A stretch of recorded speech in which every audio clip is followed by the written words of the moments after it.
take you there. I'll take you there. I'll take you. Help me now. I'll take you there. Oh, mercy, mercy, mercy. I'll take you there. Come on now, come on. Help me. I'll take you there. Sing it with me if you know what I mean now. Yeah. I'll take you there. I'll take you there. I'll help me. One more time. I'll take you there.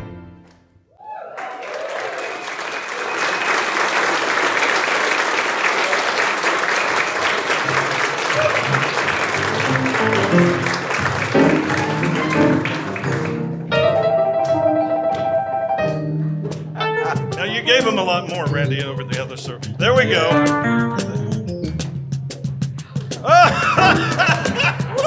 Yes! I got some rhythm.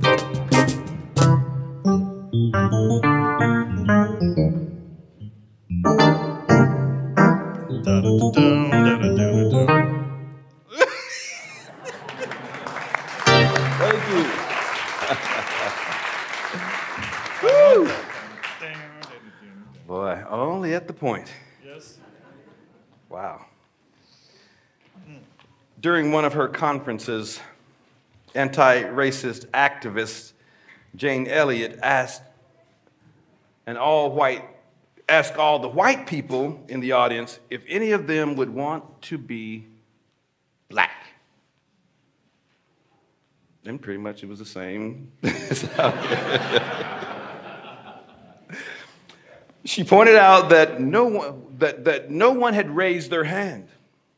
It wasn't because they didn't like black people, she went on to say, or black culture, you know, the music, the sports, the style, the rhythm that you just saw a few moments ago.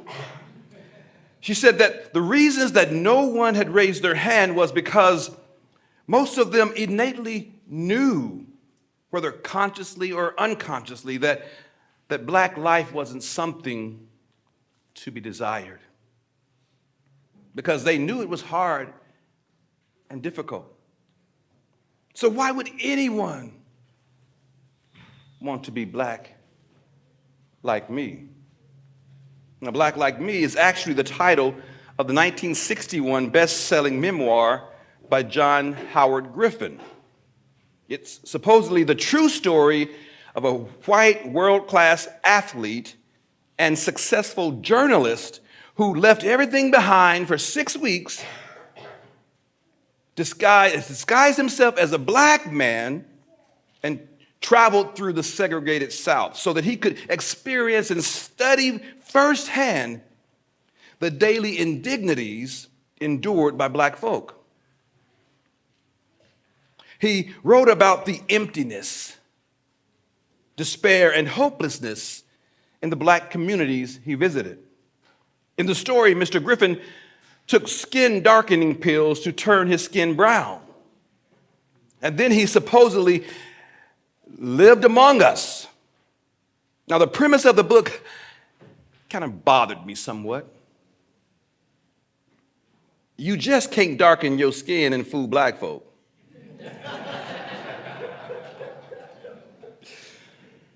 We are certainly more than skin deep. There's the walk, the talk. Didn't his speech betray him? It's the food you like, the music. I know the beat, the rhythm, the spirituality, the faith. And y'all tell me, what did he do with his hair? Hair is a central component of our blackness. It always has been and always will be. The barbershops are akin to the churches. The barbershops and the beauty shops are akin to the churches. And then, what about the facial features? Now, I don't think those 6 weeks could have encompassed the totality of the deep, rich black experience. Even during difficult times, we are not people who reside in constant despair. Maybe it was what he encountered, or perhaps he really didn't know how to interpret the black experience. There's no way, however, to experience the fullness or totality of being black until you've also experienced the full joy of it. Maybe he should have done what Rachel Dolezal did. Born white, this woman took black like me to a whole nother level. Not only did she change her skin color and hair, she took living the black life to heart. She actually loved the black identity and heritage to the point where she styled black hair.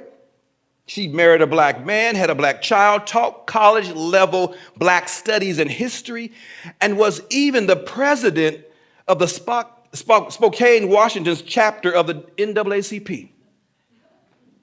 Now, the black community gave her a hard time for it. Of course, it was deceitful and she violated trust, but I say more power to you, girl.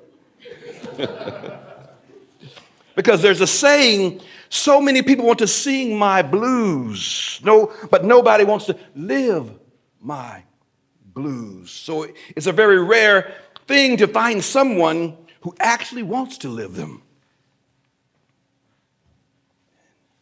Someone who wants to be black like me. It is indeed rare, perhaps for a good reason. Now, February is Black History Month, and it's important that we acknowledge the contributions that black people have made to this American experiment and to the world history. Black scholars and historians like Nicole Hannah-Jones of the 1619 Project has revisited what we have been taught about our history and have offered new insights and discoveries, which have led to many conversations and reflections. But with all the progress around race and diversity in recent years, it doesn't appear that racial issues, it does appear, right, that racial issues are getting a little worse, right? Are you sensing that? There seems like there's a spirit in our nation that's really kind of weird. Just seems like it's off. Now, there's now an entire movement of folks who are openly opposed to the new historical discoveries that are being made. And they don't like it because apparently it makes them feel uncomfortable, robs them of pride in their heritage or something like that. Actual things that really took place, including crimes against minorities in this country, countless lives shuttered and snuffed out. But even in Florida, DeSantis, the governor there, has banned the teaching of African American history, saying that it had no educational value. What the hell? Wow. What we're seeing in Florida is but a litmus test, I believe, for a national platform of erasure. In fact, in many places across the nation, there are currently bans on teaching diversity, equity, and inclusion courses, African American studies, and LGBTQ, BIPOC, Latinx topics, as well as even Native American history. And we know that they suffered as well. So in essence, we are now educating to one's comfort. And only the clean, whitewashed versions of history that which speaks of our American exceptionalism and generosity are deemed acceptable, because that's what makes rich or just makes white kids feel good about themselves. So easy, see, easy, problem solved, done. None of y'all are white, by the way. Stay with me. I'm going to lead you safely. I'm going to land you safely. If we don't learn our history, tell and teach our history, and remember our history, we might just up forgetting it, which would certainly make us doomed to repeat it. You've heard that saying, and there's much in our country's past that we should not repeat. If we, when Dr. King said, I'm going to sit down. Is it okay? When Dr. King said men should not be judged by the color of their skin, but rather the content of their character, I wonder if he realized that the notion of blackness already came or comes with its own pre-imposed set of characteristics by which we are being unduly judged. Talking about uncomfortable? How about living in a world where a single word, one single word, describes your entire racial identity, and it is associated with nearly everything negative, naughty, and nefarious under the sun? Black is indicative of being dangerous, evil, sinful, distrustful, impure, guilty, suspect, ignorant, and dishonest. Take almost any word and add the adjective black to it, and all of a sudden the entire meaning is changed. Simply by adding that word. Male becomes black male. Market becomes black market. Death becomes black death. Your eyes could be hazel, brown, blue, gray, or green, but if you have a black eye, that's something altogether different. Same with black magic, black sheep, black plague, black mood, and the list goes on. And at the very bottom is black people. Imagine what could happen when it is this precise word that comes to describe you as a person.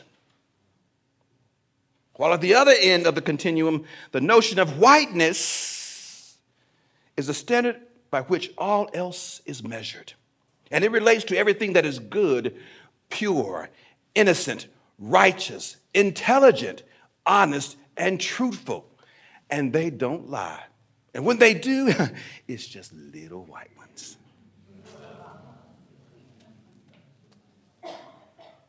Note that the word black is reserved specifically for people of African ethnicity.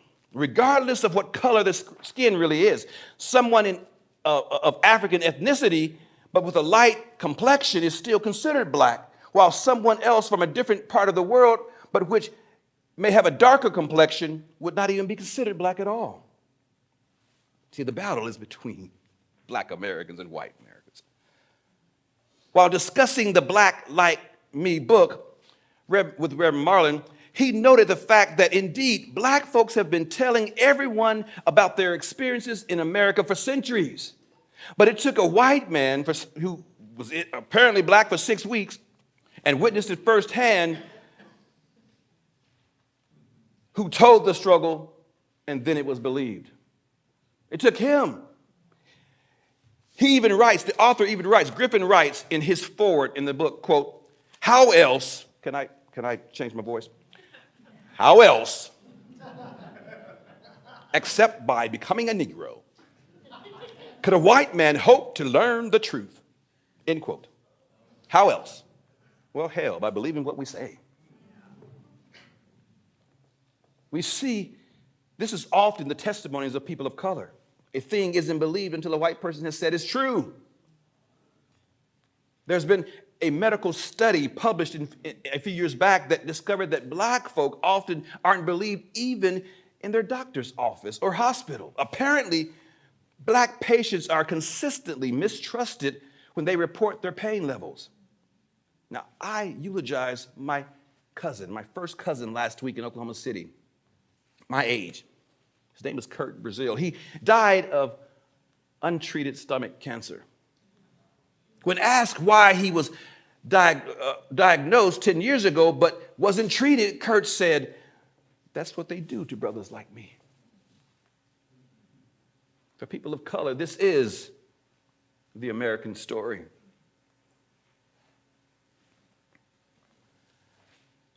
We know the reality is complex. It isn't black and white.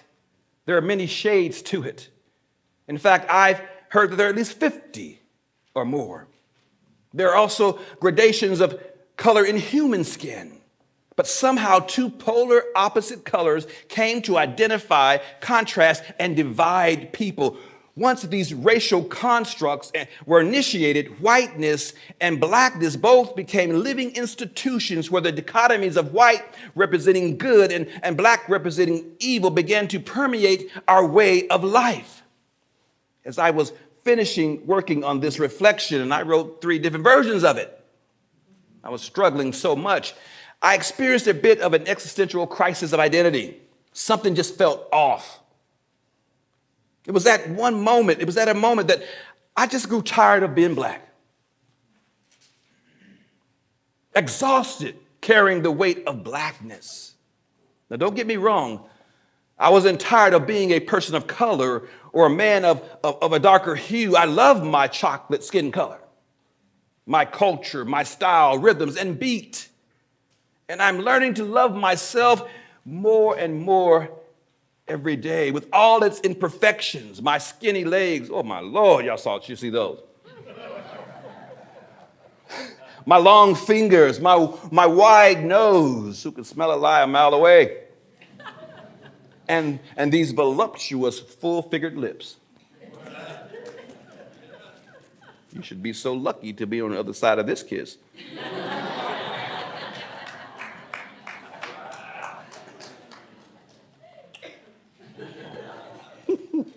Now, generally, I describe myself as African American, like many other hyphenated titles of people living in this country. We have Italian Americans, Asian Americans, German Americans, Mexican Americans, and so on. But black is something totally different. And I have used the word sparingly when describing myself for years.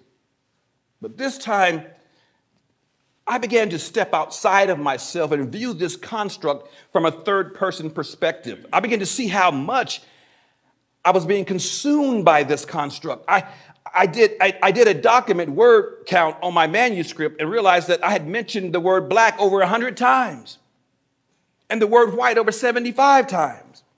I began to look at the books in my office, and there were so many about white fragility and witnessing whiteness and learning to be white. And there was all kinds of books about black this and black identity. And it was all over in my office. And I looked on my phone, and it was black person got hit by head with a white person and a white person. It was so much. It was tons of it.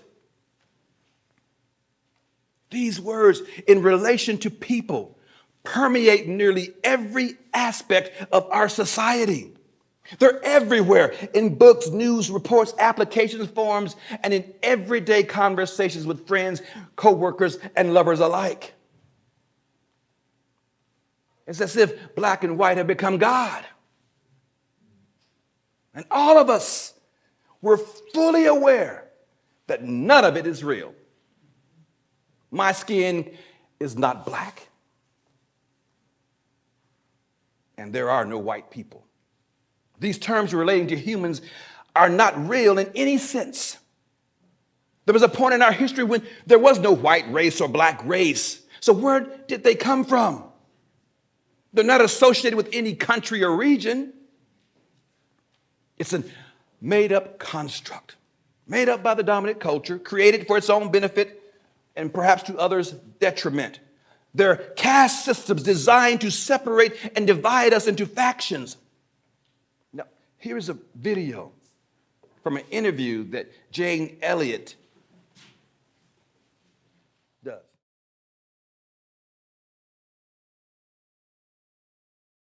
Jane, I fundamentally believe what's driving all of this is white fear.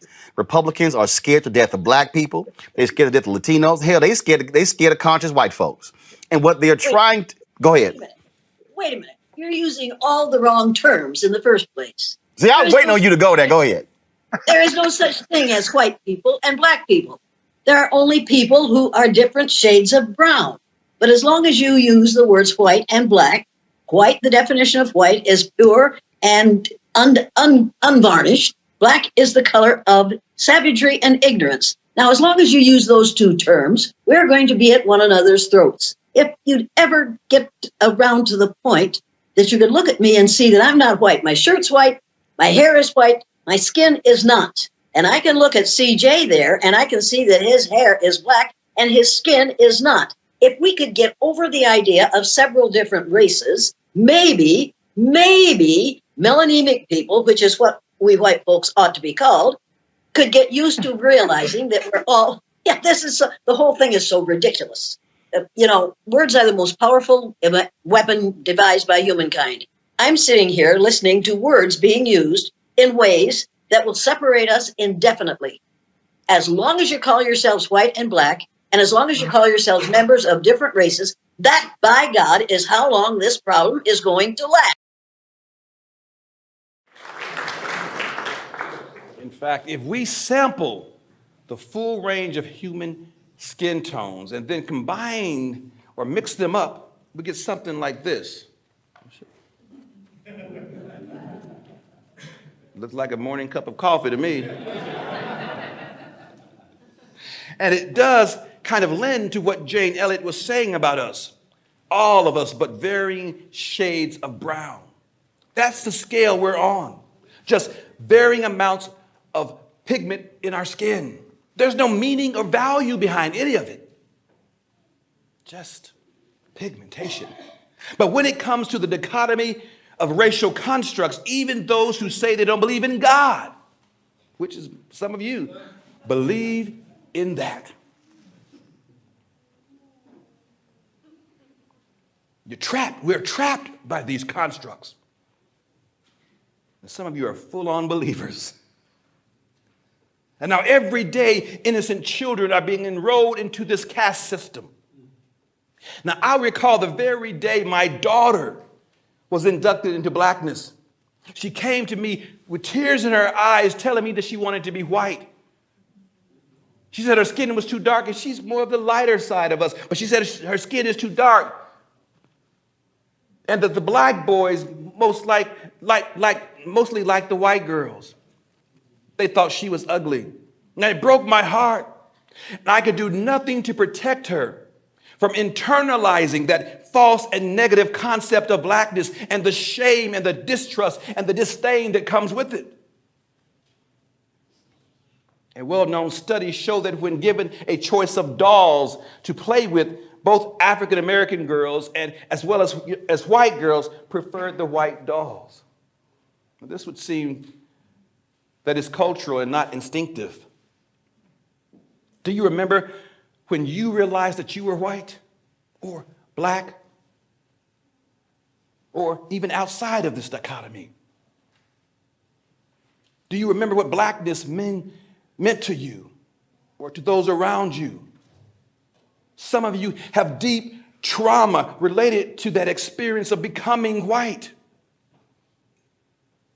And daily we are bombarded with reminders that we are to stay in our place amongst our own. We are to stay untainted.